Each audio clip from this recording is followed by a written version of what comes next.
So shall we crash onwards then to Just Mercy? Yes, a film that, while is the other end of the things that are the focus of certain current events, I would say is timely, but basically when since 1776 has this not been timely? Yeah.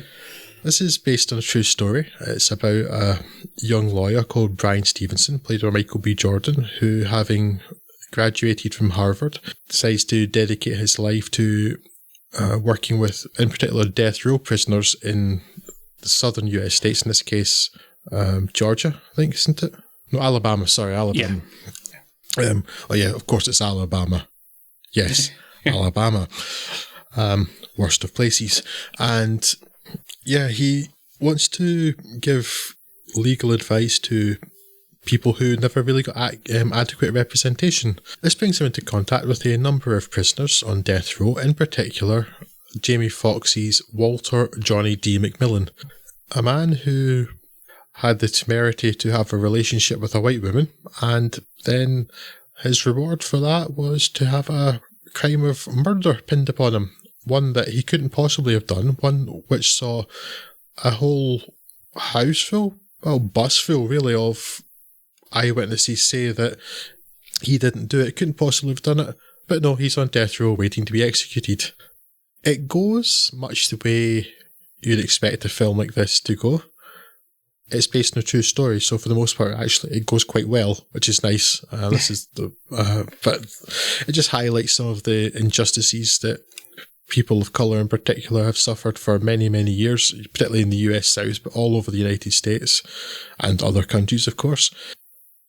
What sets it apart, perhaps, is that it's a bit less polemic than a lot of these films tend to be. It's not focusing on, like, stirring courtroom speeches, and there are a couple.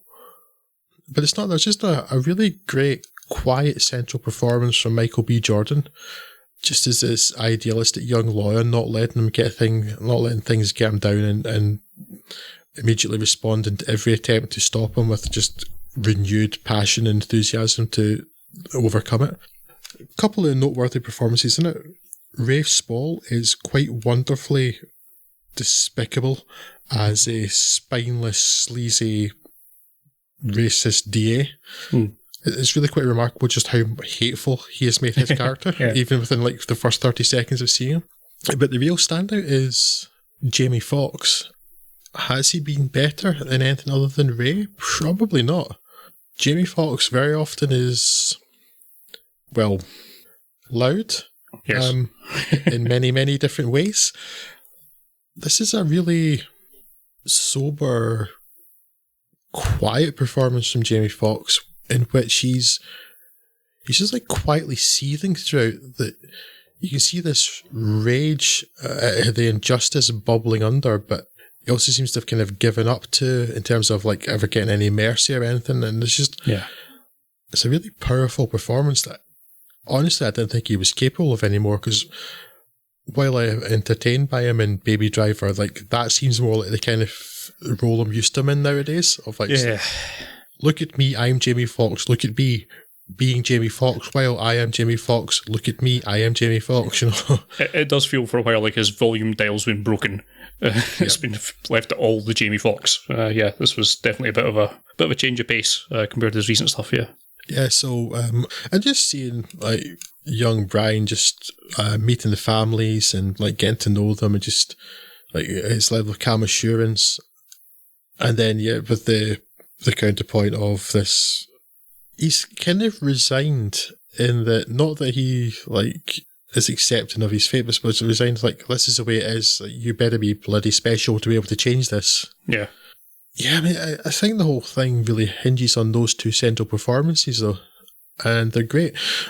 What struck me, the thought that came into my head during this, Scott, though, was that I would imagine that black actors in the United States are really sick of having these sorts of roles to play, because this happens so often, and you know why they're having these roles to play, because the stuff keeps happening, and there may be a case that some of them, they want to play these roles, you know, to highlight an issue or something, but you got to be sick of having these be the roles you get offered, you would imagine, no?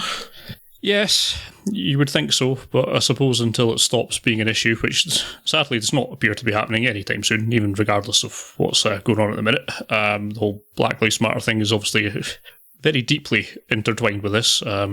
You would still think that it would be nice to move on and get to a nice post-racial situation, but that's not going to happen anytime soon, as the kind of structural inequality and racism that is still present, as it was in the during all this court cases that we're talking about in Just Mercy and everything else that's going on, still exists and show no immediate signs of being tackled. So that's why there's so many protests around, and they will be continuing for the foreseeable future.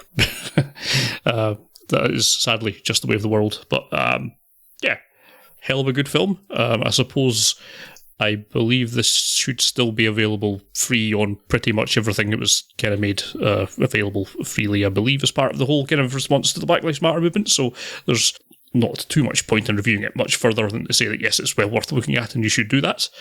I echo everything you're saying there. Some very great performances, particularly Jamie Foxx, particularly Michael B. Jordan. And also it's remarkable enough in that this director has managed to get a performance from Tim Blake Nelson that is only about 0.8 Tim Blake Nelson, which actually means that it works.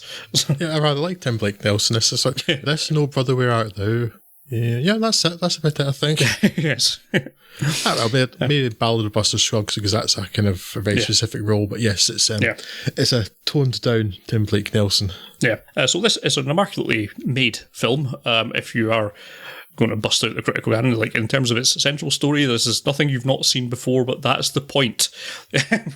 we need to keep telling the story until some actual change is happening. So yes, you've probably seen something about Injustice very, very close to this a good number of times before now, and this is another example of it. But again, that's kind of why it's important to keep it in mind. Yeah. Here's the thing that, given just how unlikable I found her in Captain Marvel last year, could have done with more Brie Larson.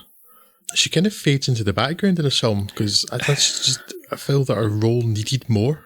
I don't understand why they bothered putting that character in if they're not going to make it that one. It doesn't really have anything important to do. Yeah. Other than like show a bit of solidarity at one point. It's like, I'm not going to let the racists in this town push me about and stuff. Yeah. But yeah, I would have quite liked to have seen a bit more of that character. Yeah. I mean, the dangers it takes away from... You would take away either maybe Michael B. Jordan's time with Johnny D's family, or maybe some of the time with the death row inmate, the one who actually said, like, I did the crime, but still should have had some representation. Yeah. Taken away from him, and that was kind of an important subplot to have in there. But yeah, it's a character that needed more to justify being in it. Yeah. Yeah. But yes, powerful stuff in that, I think, because it is just, it's not the sort of way that a lot of these films go. It feels like it should be really kind of shouty, and which is justified, but it's not. It's lower key than that, and I quite appreciate that. Yeah.